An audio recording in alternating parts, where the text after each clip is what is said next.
මාතලේට වහිනකොට මේ කිරිනොච්චියේ ලිඳ බොර වෙනවා කියලා ඔබ දන්නවද?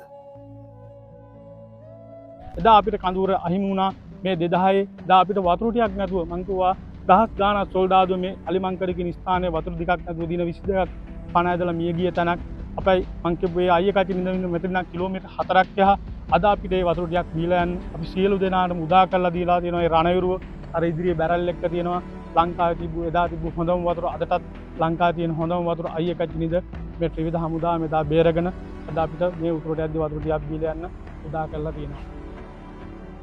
ලවණ පිරි පොළොවක මිරිතිය උල්පතක්ව පවතිනා වූ අයියකච්චි ලිඳ ඔබ ස්මාරකයක් නොව දහස් කරන විරුවන්ගේ ප්‍රාණය රැකගත් සදාකාලික ජීවන දේවරයි. අයියකච්චි ලිඳ යනු ශ්‍රී ලංකාවේ උතුරු පළාතේ කිලිනොච්චි දිස්ත්‍රික්කයේ පිහිටා ඇති ඉතා ප්‍රසිද්ධ සහ ඓතිහාසික වටිනාකමකින් යුත් ස්ථානයකි.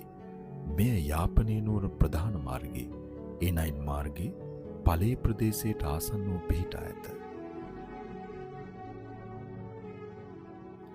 යාපනයේ අර්ධද්වීපයට ඇතුළු වන දොරටුව බඳු අලිමංකඩ සහ අයියකච්චි ප්‍රදේශයේ යුදමය වශයෙන් මූලෝපායක වැදගත්කමක් උසුලයි.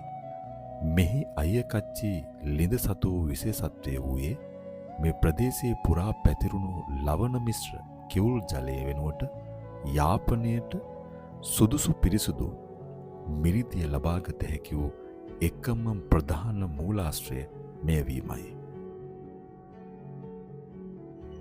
යුදමේ වාතාවරණයකදී සතුරා දුර්වල කිරීම සඳහා ඔවුන්ගේ සැපයුම් මාර්ග අවහිර කිරීම සාමාන්‍ය උපක්‍රමයකි.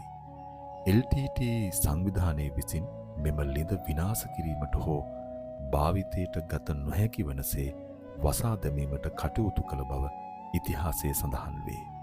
මෙහිදී මියගිය සටන්කාමීන්ගේ සිරුරු ලිඳට දැමූ බවට පවතින ජනප්‍රවාද සහ යුද වාර්තා මගින් පෙන්වා දෙන්නේ ජලය අපවිත්‍ර කිරීම හරහා හමුදාවේ ඉදිරි ගමන වැළැක්වීමට ගත් උත්සාහයකි. මේ හමුදා සෙබළුන්ගේ සෞඛ්‍යයට මෙන්ම උන්ගේ මානසික ශක්තියට ඍජුවම එල්ල කළ ප්‍රහාරයක් බඳුය. ශ්‍රී ලංකාවේ උතුරු ප්‍රදේශයේ සිට මධ්‍යම ප්‍රදේශයේ පාමුල දක්වා විහිදෙන්නා වූ සුවිශේෂී භූගත හුණුගල් පද්ධතියක් පවතින බව විද්‍යාඥයන් විසින් පෙන්වා දෙයි.